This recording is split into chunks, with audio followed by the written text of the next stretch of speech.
नमस्कार दोस्तों। कुछ दिन पहले मैंने एक वीडियो बनाया था जिसमें योनो रजिस्ट्रेशन प्रोसेस में कुछ लोगों का एक एरर आ रहा था। वो था YONO registration is allowed for individual customer only, जिसका सॉल्यूशन मैंने बिना ब्रांच विजिट के घर बैठे बैठे केवल मोबाइल से करना बताया था, जिसे काफ़ी लोगों ने पसंद किया। अगर आपको भी योनो रजिस्ट्रेशन में इस तरह का एरर आ रहा है तो आप मेरे इस वीडियो में दिखाए गए प्रोसेस की मदद से इसे सॉल्व कर सकते हैं। अब इस वीडियो पर आए कुछ कमेंट्स के माध्यम से मुझे पता चला कि इस प्रोसेस में भी कुछ लोगों को दिक्कत आ रही है, जिनके कुछ सवाल इस प्रकार हैं। जैसे योनो रजिस्ट्रेशन कैसे होगा जब अकाउंट में मोबाइल नंबर ही रजिस्टर्ड नहीं है, या फिर रजिस्टर्ड मोबाइल नंबर खो गई हो तब। कुछ लोग कह रहे हैं कि मोबाइल नंबर तो रजिस्टर्ड है पर OTP नहीं आ रहा है। कुछ का कहना है कि बिना ATM के योनो रजिस्ट्रेशन होगा क्या। इन सब के अलावे एक कमेंट और भी है जिनमें लोग पूछ रहे हैं कि क्या योनो SBI या योनो लाइट SBI को यूज़ करने का कोई एनुअल चार्ज भी लगता है। तो दोस्तों, इस बात को मैं क्लियरली बता देता हूं कि इन दोनों मोबाइल बैंकिंग ऐप्स को यूज़ करने का कुछ भी चार्ज नहीं लगता, ना मंथली ना एनुअल। और अगर आपको लगता है कि इसके रिगार्डिंग आपका कुछ चार्ज कट रहा है तो इसके लिए आप SBI को कंप्लेन कर सकते हैं, जो आप घर बैठे बैठे भी कर सकते हैं। अब घर बैठे बैठे SBI को कंप्लेन कैसे करना है ये भी मैं आगे इसी वीडियो में बता दूंगा, या फिर अपने नियरेस्ट ब्रांच में इसका कंप्लेन कर सकते हैं। दोस्तों, ब्रांच विजिट से बैंकिंग रिलेटेड किसी भी प्रॉब्लम का सोल्यूशन तो हो ही जाता है, फिर भी हम बैंक की भीड़ भाड़, बैंक हॉलीडेज, ब्रांच की घर से दूरी, या तो फिर बैंक स्टाफ के बिहेवियर्स, चाहे किसी भी वजह से हम चाहते हैं कि हमारा बैंकिंग रिलेटेड काम बिना ब्रांच विजिट के ही हो जाए। तो दोस्तों, जो कमेंट्स आए हैं उनके सॉल्यूशन के लिए बिना ब्रांच विजिट के हम क्या क्या ट्राई कर सकते हैं, यही मैंने इस वीडियो में बताया है। तो अगर जानकारी हेल्पफुल लगे तो लाइक कीजिएगा और प्लीज़ चैनल को सब्सक्राइब जरूर कीजिएगा, जिससे आपका कुछ भी खर्च नहीं होता, लेकिन हमें मोटिवेशन मिलती है लोगों तक ऐसी जानकारियां पहुंचाने में। चलिए पहले बात करते हैं उनकी जिनका मोबाइल नंबर उनके SBI बैंक अकाउंट के साथ रजिस्टर नहीं है।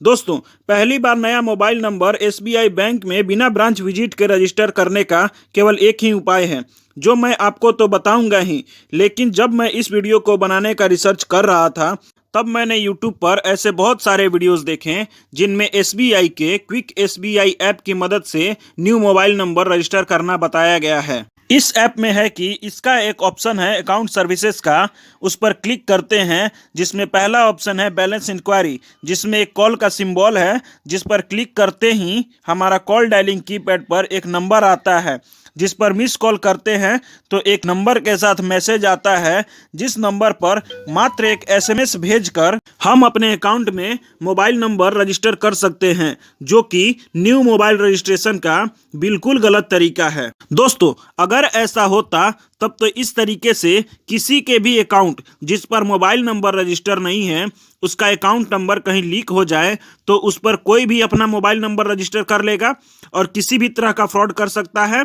तो दोस्तों, एक बात मैं आपको क्लियरली बता देता हूं कि यह मोबाइल नंबर रजिस्टर करने का नहीं बल्कि मिस्ड कॉल फैसिलिटी को एक्टिवेट करने का प्रोसेस है, और यह प्रोसेस भी उन्हीं लोगों के लिए कारगर है जिनका मोबाइल नंबर उनके बैंक अकाउंट के साथ पहले से ही रजिस्टर्ड रहता है। दोस्तों, पिछले कुछ सालों से जो नए SBI के अकाउंट खुल रहे हैं उनमें अकाउंट ओपनिंग फॉर्म में ही मोबाइल नंबर फिल करने का ऑप्शन रहता है।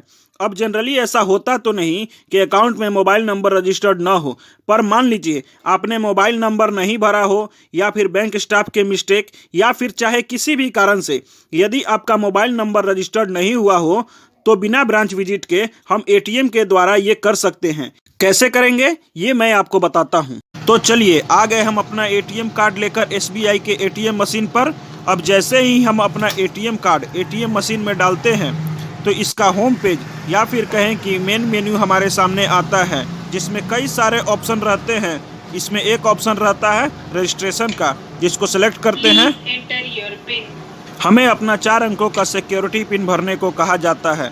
दोस्तों, अलग अलग ATMs पर अलग अलग ऑप्शन आ सकते हैं, आप देख लीजिएगा। ये स्टैंडर्ड तरीका है। अब एक और मेन्यू हमारे सामने आता है जिसमें ऑप्शन है मोबाइल बैंकिंग रजिस्ट्रेशन का, आधार रजिस्ट्रेशन का। इसी में इस साइड में ऑप्शन रहता है मोबाइल नंबर रजिस्ट्रेशन का। इसको सेलेक्ट करते हैं तो ऑप्शन आता है न्यू रजिस्ट्रेशन का और रजिस्टर्ड मोबाइल नंबर चेंज करने का। चलिए हम न्यू रजिस्ट्रेशन सेलेक्ट कर लेते हैं। इंटर योर मोबाइल नंबर, हमें अपना मोबाइल नंबर भरने को कहा जाता है।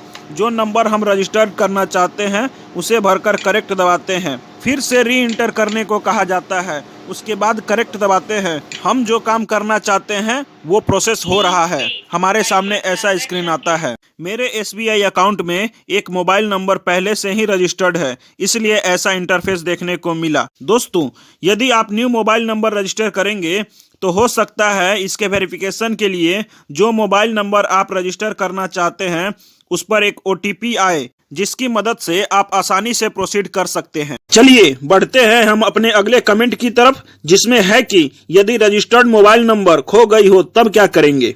दोस्तों, आजकल दोबारा से पुराने नंबर वाला सिम खरीदना कोई बड़ी बात नहीं है। अब यहाँ भी कुछ दोस्तों का ATM के इस वाले ऑप्शन को देखकर कमेंट आ सकता है कि सर, यहाँ से तो रजिस्टर्ड मोबाइल नंबर चेंज कर सकते हैं, फिर क्या पुराना रजिस्टर्ड मोबाइल नंबर वाला सिम लेना जरूरी है। जी हाँ दोस्तों, ये जरूरी है, क्योंकि यहाँ पर एक कंडीशन है जिसका फाइनल चीज मैं आपको दिखा देता हूँ। इस प्रोसेस में हमारे दोनों मोबाइल नंबर पर, जो पहले से रजिस्टर्ड है उस पर और जो हम नया रजिस्टर करना चाहते हैं उस पर, दोनों पर OTP और रेफरेंस नंबर आता है, जिन्हें 4 घंटे के अंदर दोनों मोबाइल नंबर से 567676 पर इस तरीके से एक्टिवेट स्पेस देके OTP और ये रेफरेंस नंबर लिखकर SMS करेंगे तभी होगा। अब क्योंकि हमारा पुराना पहले से रजिस्टर्ड मोबाइल नंबर खो चुका है तो ना हमें OTP मिलेगा और ना ही हम उससे SMS कर पाएंगे। हाँ, ये प्रोसेस उन लोगों के लिए कारगर जरूर है जिन्होंने अपना सिम अपने किसी रिलेटिव को गिफ्ट कर दिया है, तो इस प्रोसेस से अपना रजिस्टर्ड मोबाइल नंबर चेंज कर सकते हैं। यदि खोया हुआ मोबाइल नंबर आपको दोबारा से नहीं मिले तो ये मेरी सलाह है, चाहे कितनी भी परेशानी हो, आप इमीडिएट अपने ब्रांच में जाकर अपने अकाउंट में रजिस्टर्ड मोबाइल नंबर चेंज करवा लीजिए, क्योंकि आपके अकाउंट का SMS और OTP किसी और के पास जाए तो सोच लीजिए इससे कितना बड़ा फ्रॉड हो सकता है। तो बढ़ते हैं हम अपने अगले कमेंट की ओर, जो की है अकाउंट में मोबाइल नंबर तो रजिस्टर्ड है पर OTP नहीं आ रहा। दोस्तों, अब ऐसी प्रॉब्लम तो मेरे सामने नहीं आई है, लेकिन इसके लिए कुछ बातों का ध्यान देंगे। जैसे कि रजिस्टर्ड मोबाइल नंबर जिससे हम योनो स्टार्ट करना चाहते हैं वह उसी पर्टिकुलर मोबाइल में होना चाहिए जिसमें हमें योनो एप्लीकेशन चलाना है। योनो SBI ऐप में रजिस्टर करने के लिए उस मोबाइल नंबर में रिचार्ज भी होना चाहिए। अगर ये सब कुछ सही है तो एक बात और हो सकती है, जो मोबाइल नंबर हमने अकाउंट में रजिस्टर करने के लिए दिया है हो सकता है गलत मोबाइल नंबर रजिस्टर्ड हो गया हो, या फिर एक बात और, हमने रजिस्टर्ड मोबाइल नंबर चेंज कराया हो और यह चेंज नहीं हुआ हो तो OTP पुराने नंबर पर जा रहा होगा।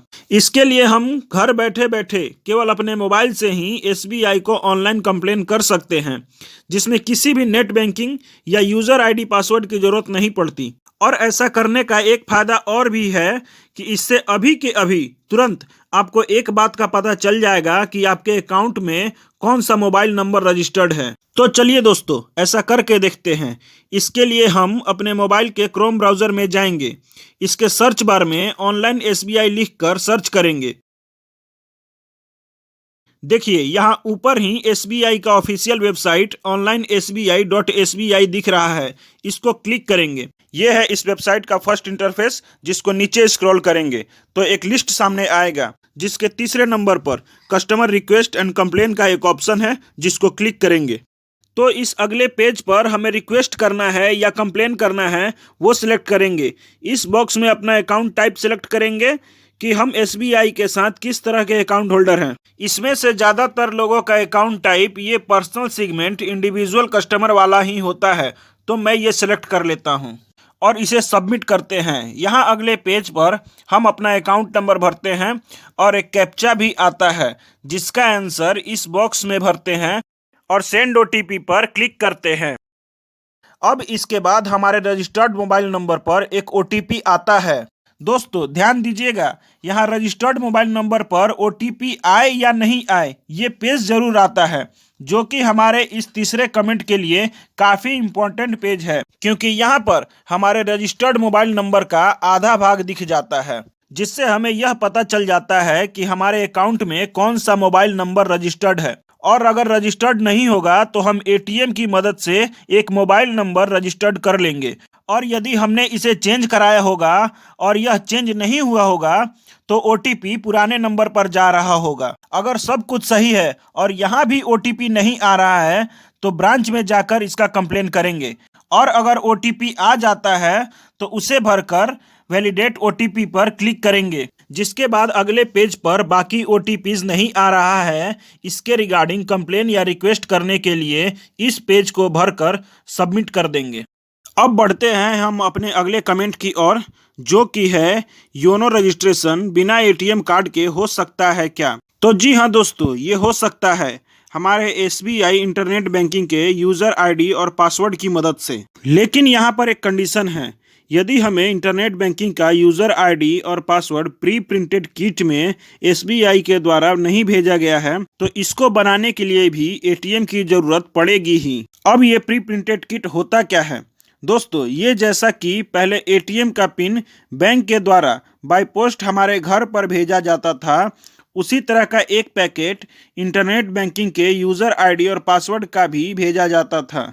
अब यदि आपको ये प्री प्रिंटेड किट नहीं मिला है तो आप परेशान हो जाएंगे कि ये मिलेगा कहाँ से। दोस्तों, जैसे अब हम एटीएम का पिन एटीएम मशीन पर खुद से बनाते हैं, उसी तरह इंटरनेट बैंकिंग का यूज़र आईडी और पासवर्ड ऑनलाइन बनाने का ऑप्शन भी हमें मिल गया है। तो हो सकता है अब ये नहीं आता हो, ये ब्रांच द्वारा भेजा जाता है। इस बात का प्रूफ यहाँ से मिलता है कि जब हम अपना इंटरनेट बैंकिंग का यूज़र आईडी और पासवर्ड बनाने जाते हैं तो हमें ये पहले पेज पर ही एक बॉक्स फ्लैश होता हुआ नज़र आता है, जिसमें साफ साफ लिखा रहता है कि यदि हमें ये प्री प्रिंटेड किट में यूज़र आईडी और पासवर्ड मिला है तो हमें इसको बनाने की कोई ज़रूरत नहीं है। और यदि हमें ये नहीं मिला है और हमारे पास एटीएम भी नहीं है तो बिना ब्रांच विजिट के योनो रजिस्ट्रेशन तो क्या, हम अपने अकाउंट में किसी भी तरह की कोई छेड़छाड़ नहीं कर सकते, क्योंकि बिना ब्रांच विजिट के हमारे अकाउंट में किसी भी तरह के बदलाव के लिए बैंक के द्वारा दी गई एटीएम ही हमारी पहली चाबी है। तो दोस्तों, आशा करता हूं कि आपको इन सभी सवालों का जवाब मिल गया होगा।